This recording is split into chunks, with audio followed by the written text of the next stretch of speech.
పెంచడానికి 590 pack హౌసులు, ripening chambers, collection సెంటర్లు, cold రూములు మంజూరు చేశాం.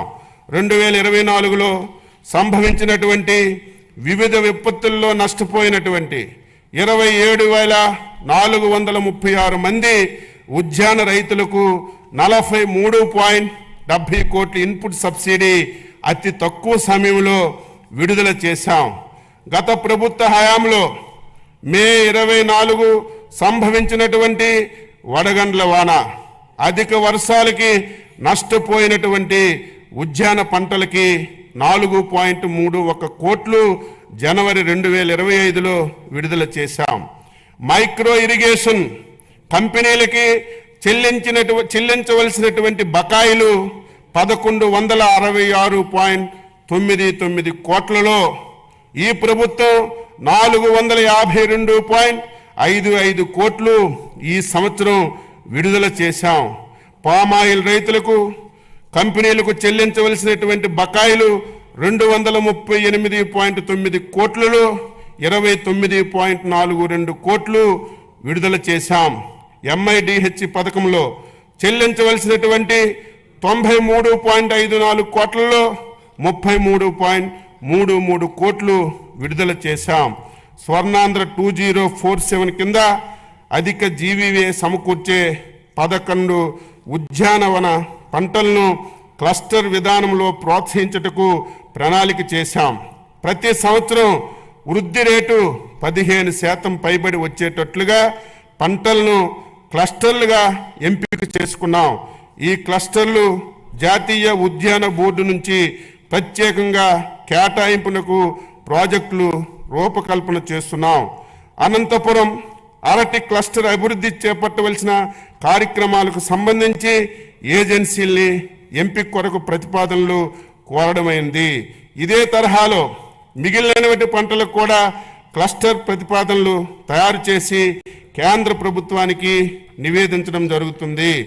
ఇందులో భాగంగా చిత్తూరు, అన్నమయ్య, తిరుపతి జిల్లాల్లో మామిడి క్లస్టర్, శ్రీకాకుళం, SSR, మన్యం జిల్లా జీడి మామిడి క్లస్టర్ గాను, శ్రీకాకుళం, తూర్పుగోదావరి, కోనసీమ జిల్లాల్లో కొబ్బరి క్లస్టర్ గాను, ఏలూరు, తూర్పుగోదావరి జిల్లాలో పామాయిల్, కోకో క్లస్టర్లుగా, గుంటూరు, ప్రకాశం జిల్లాల్లో మిరప క్లస్టర్లుగా అభివృద్ధికి ప్రతిపాదనలు తయారు చేయడమైంది. అందులో ఆంధ్రప్రదేశ్ లోగోతో రిఫ్రిజిరేటెడ్ వ్యాగన్లు కలిగినటువంటి 8 రైళ్లు తాడిపత్రి నుంచి అరటి గెలను ముంబై పోర్టు ద్వారా మిడిల్ ఈస్ట్ దేశాలకి ఎగుమతి చేశాం. కుప్పం సెంటర్ ఆఫ్ ఎక్సలెన్సీ ద్వారా 3,36,500 కూరగాయ మొక్కలను ఉత్పత్తి చేసి రైతులకి అందుబాటులో ఉంచాం. పల్నాడు జిల్లా నకిరికల్లు మండలం గుండ్లపల్లిలో 7.6 కోట్ల కూరగాయలు, సుగంధ ద్రవ్యాలను 2వ సెంటర్ ఆఫ్ ఎక్సలెన్సీ ఏర్పాటు చేశాం. ఉద్యాన శాఖతో రాష్ట్ర ప్రభుత్వం మరియు DCCD సమన్వయంతో కోకో సమావేశాన్ని అక్టోబర్ 16, 2024లో విజయవాడలో నిర్వహించి భారతదేశంలో కోకో పంట అభివృద్ధికి సంబంధించి వ్యవహారాలపై చర్చించాం. ఉద్యాన శాఖ డిజిటల్ గ్రీన్ సమన్వయంతో ఈ మిర్చా ప్రోగ్రాంను అమలు చేస్తుంది. ఈ పద్ధతిని టమోటా, పసుపు పంటలకు విస్తరిస్తున్నారు. ఈ యాప్లో ఫార్మర్ చాట్ చేయడం, పురుగుల మందుల అవశేషాలు విశ్లేషణలు, కాల్గుడితో మార్కెటింగ్ టైం ఆఫ్ కోసం నాణ్యత అంచనాలు పరికరాలు అందించబడ్డాయి. ఆయిల్ ఫామ్ తోటల్లో జియో ట్యాగింగ్, ఫెన్సింగ్ కోసం మొబైల్ యాప్లు, డ్రోన్, శాటిలైట్ టెక్నాలజీని వినియోగించడం జరుగుతుంది. ఈ టెక్నాలజీని ఇతర పంటలకు కూడా ఉపయోగించుకోవడానికి ప్రతిపాదనలు తయారు చేశాం. 2025-26వ సంవత్సరానికి ఉద్యాన శాఖ ప్రతిపాదనలు రాష్ట్రీయ కృషి వికాస్ యోజన పథకం కింద 3.75 లక్షలు ఎకరాలను సూక్ష్మ సేద్యం కిందకు తీసుకురావడానికి 500 కోట్లు ప్రతిపాదిస్తున్నాం. MIDH పథకం కింద సాంప్రదాయ వ్యవసాయ పంటల నుండి 1.5 లక్షల ఎకరాలు వాణిజ్య ఉద్యాన పంటల కిందకు తీసుకురావడానికి పోస్ట్ హార్వెస్టెడ్ ఇన్ఫ్రాస్ట్రక్చర్ కొరకు 179 కోట్లు ప్రతిపాదిస్తున్నాం. National mission of edible oils oil palm పథకం ద్వారా 78,800 ఎకరాల్లో పామాయిల్ తోట సాగుకు 179 కోట్లు ప్రతిపాదిస్తున్నాం. ఆగ్రో ఫారెస్ట్రీ కింద నాణ్యమైన మొక్కలు పెంచడానికి 15.06 కోట్లు ప్రతిపాదించాం. జాతీయ వెదురు మిషన్ పథకం ద్వారా వెదురు అభివృద్ధికి 2.50 కోట్లు ప్రతిపాదిస్తున్నాం. ఉద్యాన రంగం మన గ్రామ ఆర్థిక వ్యవస్థని బలపరిచేందుకు, పేదరికాన్ని తగ్గించేందుకు, సుస్థిర అభివృద్ధికి సాధించేందుకు ఎంతగానో సహాయపడగలదు. మన భూమిలో పెట్టుబడులు పెట్టడం అంటే మన రాబోయే తర అభివృద్ధికి పెట్టుబడి పెట్టడమే అన్న ముఖ్యమంత్రి గారికి ఆలోచనలకు అనుగుణంగా ఉద్యాన శాఖ బడ్జెట్ని రూపకల్పన చేశాం. 2025-26 సంవత్సరానికి ఉద్యానవన శాఖకి 930.88 కోట్లు బడ్జెట్లో ప్రతిపాదించాం. పట్టు పరిశ్రమ శాఖ దేశంలో సాంప్రదాయ పట్టు పరిశ్రమను చేపట్టే కొన్ని రాష్ట్రాల్లో ఆంధ్రప్రదేశ్ ఒకటి. పట్టు ఉత్పత్తిలో దేశంలో మంది 2వ స్థానం కాగా కేంద్ర ప్రభుత్వంచే ఉత్తమ బైవోల్టన్ ఉత్పత్తి చేయు రాష్ట్రం అవార్డు కూడా పొందింది. చిత్తూరు జిల్లా కుప్పం, శ్రీ సత్యసాయి జిల్లా హిందూపురంలో మరియు కాకినాడ జిల్లా సేబ్రోల్లో లీఫ్ టు క్లాత్ ప్రాజెక్టులు ప్రారంభించడానికి ప్రతిపాదనలు రూపొందించాం. 2025-26 సంవత్సరానికి పట్టు పరిశ్రమ అభివృద్ధి కోసం 96.22 కోట్లు బడ్జెట్లో ప్రతిపాదిస్తున్నాం. వ్యవసాయ మార్కెటింగ్ శాఖ 2024-25 సంవత్సరంలో ఇప్పటి వరకు రాష్ట్రంలో 33 ఈనాం మార్కెట్ల ద్వారా 7,452.51 కోట్లు విలువ చేసే 10.84 లక్షల మెట్రిక్ టన్నులు వాణిజ్యం చేయడం జరిగింది. రాష్ట్రంలో మొత్తం 124 రైతు బజార్లు ఉన్నాయి. మరో 21 రైతు బజార్లు పనులు వివిధ దశల్లో పురోగతిలో ఉన్నాయి. రాష్ట్రంలో గతంలో నిరుపయోగంగా ఉన్నటువంటి 15 మొబైల్ రైతు బజార్లు కూడా మళ్ళీ ఉపయోగంలోకి తీసుకొచ్చాం. రైతు బజార్ల ఆధునీకరణకు, కొత్త మోడల్ ఇంటిగ్రేటెడ్ రైతు బజార్ల కోసం మరియు మార్కెటింగ్ శాఖలో అన్ని కార్యక్రమాలను పారదర్శకతను పెంపొందడానికి end-to-end డిజిటలైజేషన్ కోసం ప్రభుత్వం ప్రతిపాదనలు సమర్పించడమైంది. ధరల నియంత్రణలో భాగంగా మార్కెట్ ఇంటర్వెన్షన్ ద్వారా జూన్ నుంచి అక్టోబర్ వరకు 2024 టమాటా ధరలు పెరిగినప్పుడు వినియోగదారులకు సరసమైనటువంటి ధరలు అందించడానికి రైతు నుంచి 753 మెట్రిక్ టన్నులు సేకరించి రాష్ట్రంలో రైతు బజార్ల ద్వారా అమ్మడం జరిగింది. మార్కెట్ జోక్యాన్ని అందించడానికి ధరల స్థిరీకరణ నిధి ఏర్పాటు కోసం 2025-26 సంవత్సరంలో 300 కోట్లు బడ్జెట్లో ప్రతిపాదించాం.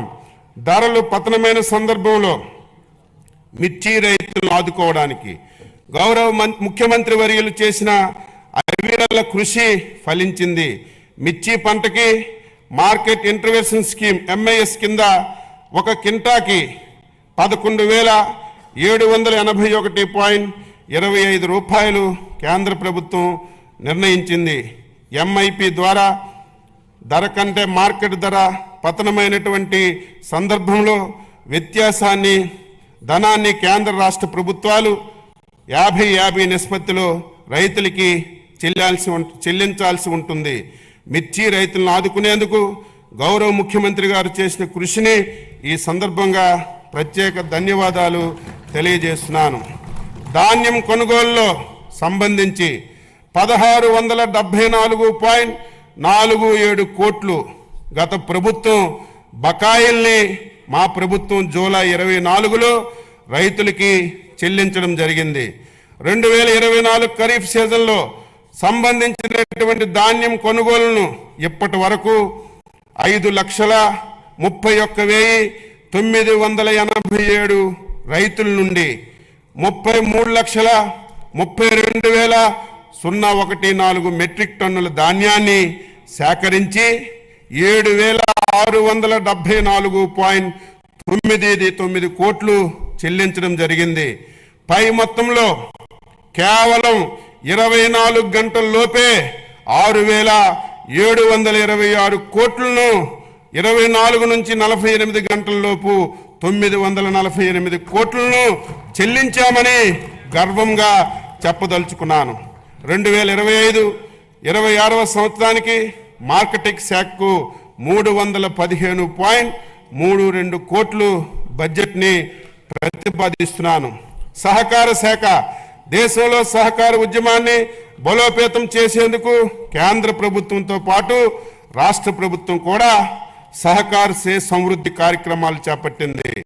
46.22 కోట్లతో 2037 ప్రాథమిక వ్యవసాయ సహకార సంఘాలను బలోపేతం చేయడానికి కేంద్ర ప్రాయోజిత పథకం కింద పిఎస్సిఎస్లను డిజిటలైజ్ చేస్తున్నాం.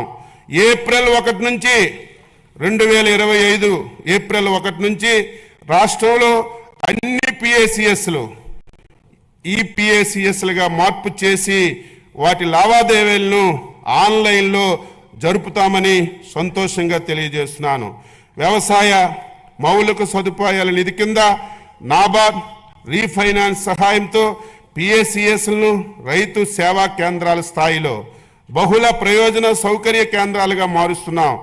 సమీకృత సహకార అభివృద్ధి ప్రాజెక్టు కింద 15 గోడంలు కార్యాలయ భవనాలను నిర్మించి పిఎస్సిఎస్లను భవనాలుగా ఉపయోగిస్తున్నాం. కేంద్ర ప్రాయోజిత పథకం కింద రాష్ట్రంలో సహకార సంఘాలు రిజిస్ట్రార్ కార్యాలయాలు కంప్యూటరీకరణ చేయబడుతున్నాయి. ఐక్యరాజ్య సమితి 2025ని అంతర్జాతీయ సహకార సంవత్సరంగా ప్రకటించింది.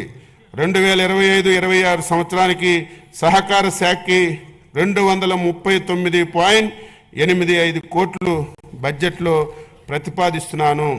పశుసంవర్ధక శాఖ గౌరవ ముఖ్యమంత్రి ప్రోత్సాహంతో పశుసంవర్ధక రంగంలో వినూత్న కార్యక్రమాలని ప్రాధాన్యతిస్తూ 2025-26 నాటికి దేశంలో పాలు, మాంసం, గుడ్లి ఉత్పత్తిలో మొదటి 3 స్థానాల్లో నిలవాలని ప్రభుత్వం లక్ష్యంగా పెట్టుకుంది.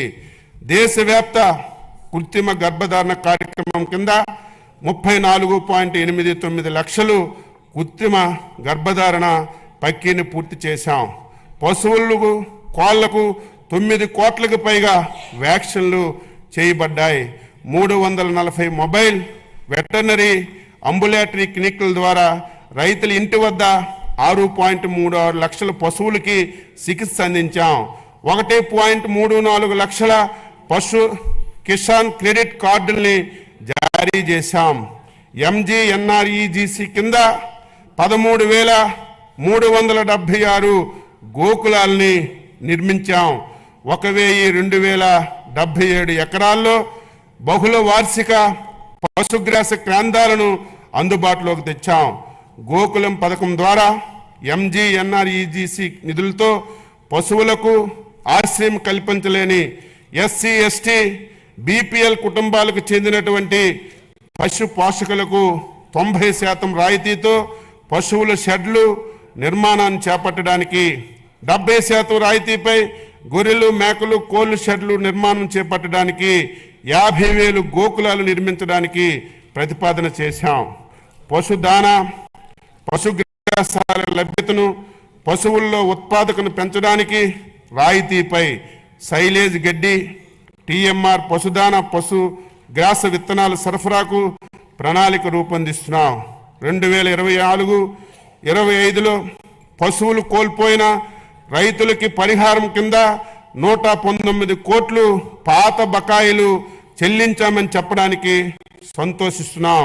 2025-26 పశువులు జీవాలు మరణిస్తే ఎస్సీ, ఎస్టీ, బీపీఎల్ కుటుంబాలకు పశు బీమా పథకం కింద చెల్లించవలసినటువంటి ప్రీమియంలో 80% రాయితీ, అదే ఏపీఎల్ అయితే 50% రాయితీ ఇవ్వడానికి నిర్ణయించాం.